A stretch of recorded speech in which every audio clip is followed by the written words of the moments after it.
wabarakatuh. Nama saya Jazila Turangdania, NIM 41180891.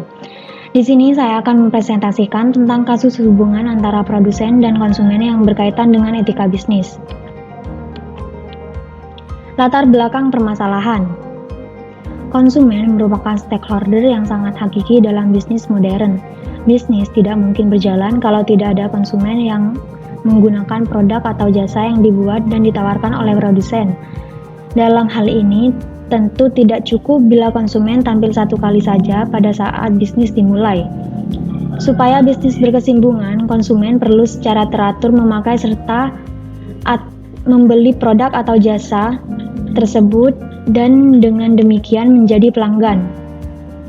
Konsumen harus diperlakukan dengan baik secara oral, tidak saja untuk tuntutan etis, melainkan juga syarat mutlak untuk mencapai keberhasilan dalam bisnis. Sebagaimana halnya dengan banyak topik etika bisnis lainnya. Di sini pun berlaku bahwa etika dalam praktek bisnis sejalan dengan kesuksesan dalam berbisnis.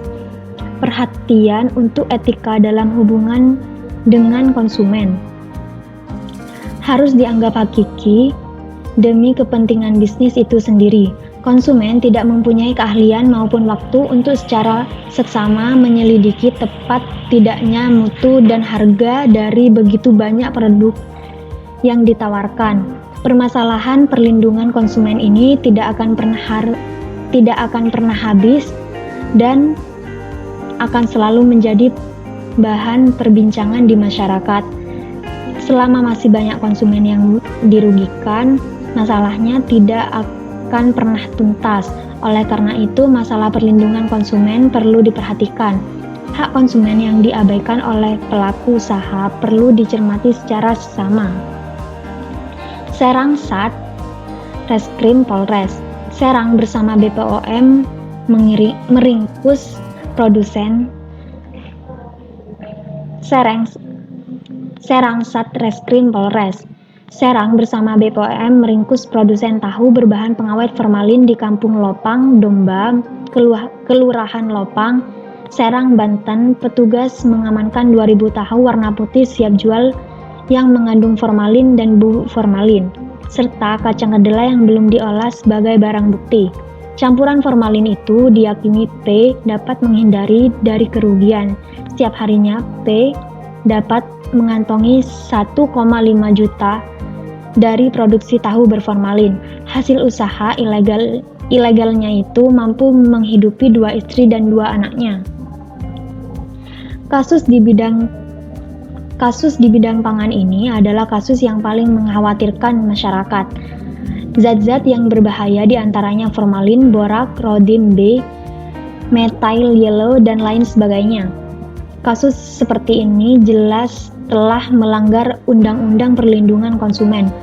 Di dalam Undang-Undang Perlindungan Konsumen Pasal 4 poin ketiga disebutkan salah satu hak konsumen yaitu hak atas informasi yang benar, jelas, dan jujur mengenai kondisi dan jaminan barang atau jasa. Namun, konsumen juga harus lebih teliti lagi dalam membeli sesuatu barang. Konsumen harus lebih mengamati produk yang dibelinya. Jangan sampai membeli produk yang telah kadaluarsa menjadi. Konsumen harus lebih mengamati produk yang dibelinya. Jangan sampai membeli produk yang telah kadaluarsa. Dalam hal ini dibutuhkan peran dari kedua belah pihak. Berikut akan dijelaskan oleh rekan saya. Perkenalkan, nama saya Rozan Nuri Samsiduha, NIM 41180893. Di sini saya akan melanjutkan untuk menjelaskan hukum perlindungan konsumen. Perlindungan konsumen adalah perangkat yang diciptakan untuk melindungi dan terpenuhinya hak. Sebagai contoh, para penjual diwajibkan menunjukkan tanda harga sebagai tanda pemberitahuan kepada konsumen. Dengan kata lain, segala upaya menjamin adanya kepastian hukum untuk memberi perlindungan kepada konsumen. Di Indonesia, dasar hukum yang menjadikan seorang konsumen dapat mengajukan perlindungan adalah Undang-Undang Dasar 1945 Pasal 5 Ayat 1. Pasal 21 ayat 1, Pasal 21 ayat 1, Pasal 27 dan Pasal 33. 2. Undang-Undang Nomor 8 Tahun 1999 tentang Perlindungan Konsumen atau Lembaran Negara Republik Indonesia Tahun 1999 Nomor 42. Tambahan Lembaga Lembaran Negara Republik Indonesia Nomor 3821. 3. Undang-Undang Nomor 5 Tahun 1999 tentang Larangan Praktek Monopoli dan Persaingan Usaha-usaha Tidak Sehat. 4. Undang-Undang Nomor 30 Tahun 1999 tentang Arbitrase dan Alternatif Penyelesaian Sengketa. 5. Peraturan Pemerintah Nomor 58 Tahun 2001 tentang Pembinaan, Pengawasan, dan Penyelenggaraan Perlindungan Konsumen. 6. Surat Edaran Ditjen Perdagangan Dalam Negeri Nomor 235/DJPDN/7/2001 tentang penanganan pengaduan konsumen yang ditujukan kepada seluruh dinas, indak, prop, kabupaten, kota. 7. Surat Edaran Direktur Jenderal Perdagangan Dalam Negeri Nomor 799/DJPDN/SE/12/2005 tentang pedoman pelayanan pengaduan konsumen. Menurut Undang-Undang Nomor 8 Tahun 1999 tentang Perlindungan Konsumen atau Pasal 1 butir 1, 2, dan 3, yaitu 1. Perlindungan konsumen adalah segala upaya yang menjamin adanya kepastian hukum untuk memberi perlindungan kepada konsumen. 2. Konsumen adalah setiap orang pemakai barang dan jasa yang tersedia dalam masyarakat, baik bagi kepentingan diri sendiri, keluarga, orang lain, maupun makhluk hidup lain dan tidak untuk diperdagangkan. 3. Pelaku usaha adalah setiap orang, perseorangan, badan usaha, baik yang berbentuk badan hukum maupun bukan badan hukum, yang didirikan dan berkedudukan atau melakukan kegiatan dalam wilayah hukum negara Republik Indonesia, baik sendiri maupun bersama-sama melalui perjanjian menyelenggarakan kegiatan usaha dalam berbagai bidang ekonomi. Kemudian, presentasinya akan dilanjutkan oleh rekan saya. Di sini saya akan menjelaskan tentang hak dan kewajiban konsumen. Yang pertama yaitu tentang hak-hak konsumen. Adapun sesuai hak konsumen sebagaimana tertuang dalam pasal 4 UU Nomor 8 Tahun 1999 Undang-Undang Perlindungan Konsumen atau UU PK, hak-hak konsumen adalah yang pertama adalah hak atas kenyamanan, keamanan, dan keselamatan dalam mengkonsumsi barang dan atau jasa. Yang kedua, hak untuk memilih barang dan atau jasa serta mendapatkan barang dan atau jasa tersebut sesuai dengan nilai tukar dan kondisi serta jaminan yang dijanjikan. Yang ketiga, hak atas informasi yang benar, jelas, dan jujur mengenai kondisi dan jaminan barang dan atau jasa. Yang keempat, hak untuk didengar pendapat dan keluhannya atas barang dan atau jasa yang digunakan. Dan yang kelima, hak untuk mendapatkan advokasi perlindungan dan upaya penyelesaian sengketa perlindungan konsumen secara patut. Selanjutnya yang keenam yaitu hak untuk mendapat pembinaan dan pendidikan konsumen. Yang ketujuh, hak untuk diperlakukan atau dilayani secara benar dan jujur serta tidak diskriminatif. Dan yang kedelapan, hak untuk mendapat kompensasi ganti rugi atau penggantian apabila barang dan atau jasa yang diterima tidak sesuai dengan perjanjian atau tidak sebagaimana mestinya. Yang kesembilan yaitu hak-hak yang diatur dalam ketentuan peraturan perundang-undangan lainnya. Baik, untuk slide selanjutnya akan dijelaskan oleh teman saya. Perkenalkan, nama saya Franky Ristanto, NIM 411-80632. Di sini saya akan mempresentasikan hak dan kewajiban konsumen. Sesuai dengan pasal 5 Undang-Undang Perlindungan Konsumen, kewajiban konsumen adalah yang pertama, membaca atau mengikuti petunjuk informasi dan prosedur pemakaian atau pemanfaatan barang maupun jasa demi keamanan dan keselamatan. Yang kedua, beritikat baik dan dalam melakukan transaksi pembelian barang maupun jasa. Yang ketiga, membayar sesuai dengan nilai tukar yang disepakati. Yang terakhir, yaitu mengikuti upaya penyelesaian hukum sengketa perlindungan konsumen secara patut. Saya akan melanjutkan presentasi dari teman saya. Nama saya Francisca Wulandari, NIM E411180738. Selanjutnya, rasa keadilan pada konsumen dari produsen. Keadilan merupakan hal yang penting berkaitan dengan etika. Ketika orang organisasi yang berlaku etis tapi tidak melaksanakan keadilan atau bersikap acuh tak acuh terhadap ketidakadilan, merupakan hal yang sulit dibayangkan. Keadilan dalam konteks bisnis menyangkut kepentingan atau barang dan jasa yang dimiliki atau dituntut oleh berbagai pihak.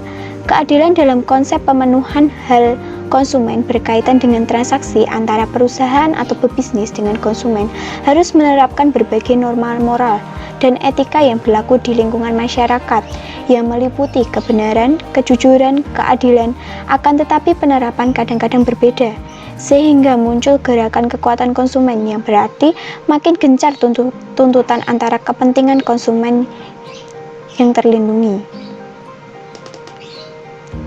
Manifestasi dari para pebisnis atau pengelola perusahaan dalam upaya memikul tanggung jawab kepada masyarakat atau konsumen berdasarkan norma-norma moral dan etika meliputi 4 hal. Di antaranya, pertama, antara produk yang mampu memenuhi para penggunanya. Kedua, menyediakan informasi yang jujur dan faktual tentang produk yang dihasilkan. Ketiga, mutu produk. Dan yang terakhir, keamanan pengguna produk. Hal tersebut adalah norma-norma moral dan etika menurut Sondang Siagan pada tahun 1996 di halaman 223. Sedangkan menurut Kabernes pada tahun 2000 di halaman 239 sampai 240, kewajiban moral terhadap konsumen adalah kualitas produk, harga, dan pemberian label serta kemasan. Saya Gilang Rizky Palmasogra, NIM E411800706 dari golongan B. Dalam pembahasan kali ini saya ingin membahas sanksi-sanksi pelanggaran perlindungan konsumen.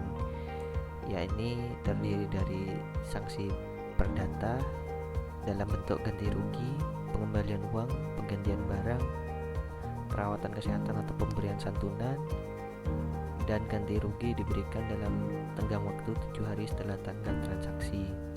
Yang kedua yakni sanksi administrasi maksimal 200 juta melalui BPSK jika melanggar pasal 19 ayat 2 dan 3 ayat 20 dan 25. Pasal 20 dan 25. Yang ketiga yakni sanksi pidana yang terdiri dari penjara 5 tahun atau denda 2 miliar rupiah dalam yang diatur dalam pasal 8, 9, 10, 13 ayat 2, 15, 17 ayat 1 huruf A, B, C, dan E, dan pasal 18.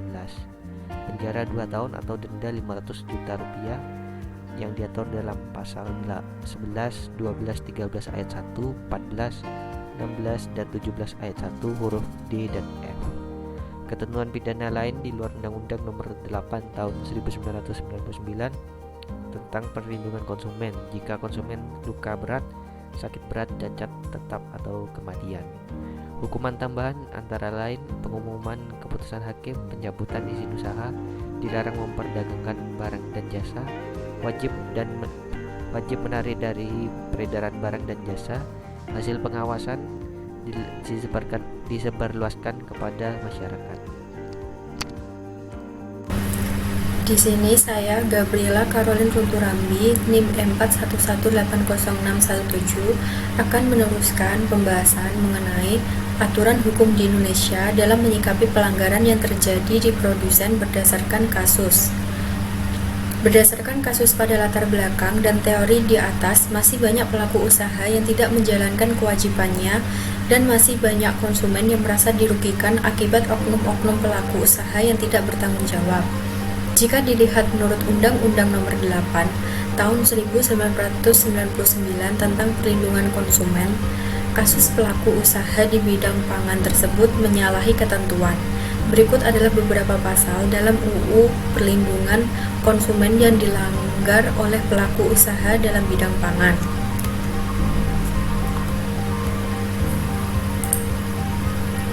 Yang pertama yaitu pasal 4 hak konsumen. Ayat 1, hak atas kenyamanan, keamanan, dan keselamatan dalam mengkonsumsi barang dan atau jasa. Di sini pelaku usaha bidang pangan melanggar hak konsumen tersebut. Ini terbukti berdasarkan penyebab terjadi KLB per 23 Agustus 2006. 37 kasus tidak jelas asalnya, 11 disebabkan mikroba, dan 8 kasus tidak ada sampel.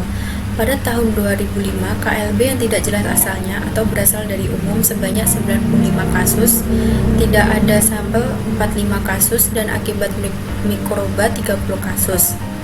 Hasil kajian dan analisa BPKN juga masih menemukan adanya penggunaan bahan terlarang dalam produk makanan.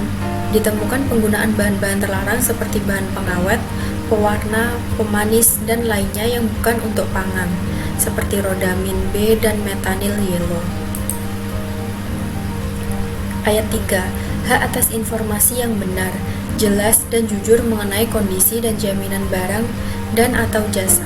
Para pelaku usaha bidang pangan, terutama pada makanan cepat saji seperti bakso, mie ayam, dan lainnya, para pelaku usaha tidak jarang mencantumkan komposisi makanannya, bahkan mencampur adonan boraks pada sajiannya.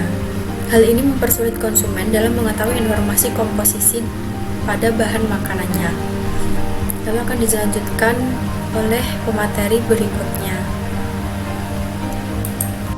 Selanjutnya, saya Abdul Holik, NIM M41180711 akan menjelaskan tentang pasal 7 kewajiban pelaku usaha.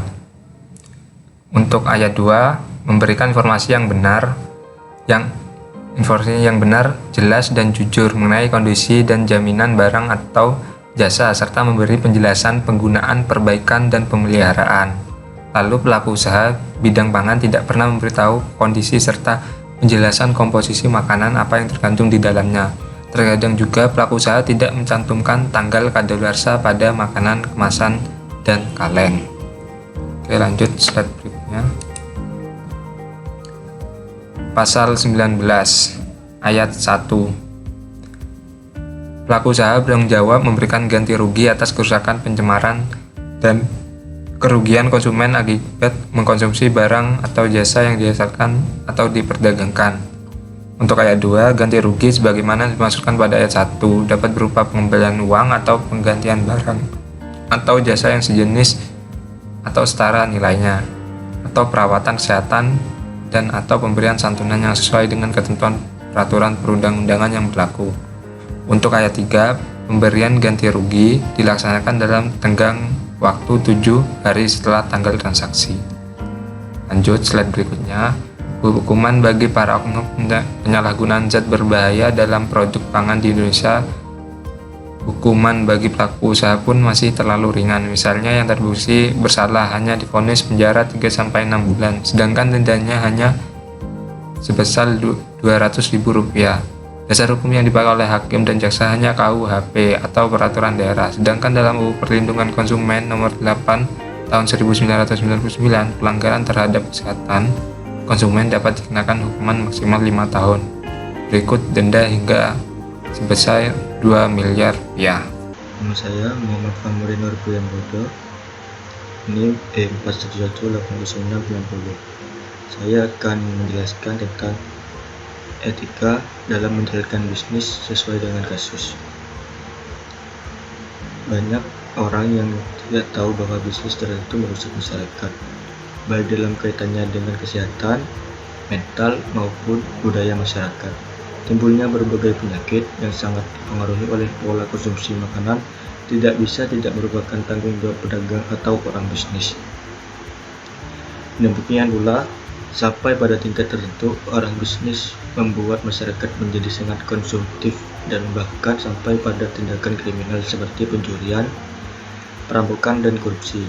hanya demi memenuhi kebutuhan atau permintaan yang dalam bentuk hal tidak begitu diperlukan. Maka, tidak berlebihan kalau dikatakan bahwa bisnis ikut bertanggung jawab atau secara seketika atas baik buruknya masyarakat modern ini. Kesimpulan dari presentasi kami yaitu konsumen ialah orang yang memakai barang atau jasa guna untuk memenuhi keperluan dan kebutuhannya. Dalam ilmu ekonomi dapat dikelompokkan pada golongan besar suatu rumah tangga, yaitu golongan rumah tangga konsumsi dan golongan rumah tangga produksi. Dengan kata lain, segala upaya yang menjamin adanya kepastian hukum untuk memberi perlindungan kepada konsumen. Oleh karena itu, sebagai pemakai barang atau jasa, konsumen memiliki sejumlah hak dan kewajiban. Tujuannya, jika adanya tindakan yang tidak adil terhadap dirinya, ia secara spontan menyadari akan hal itu. Konsumen kemudian bisa bertindak lebih jauh untuk memperjuangkan hak-haknya.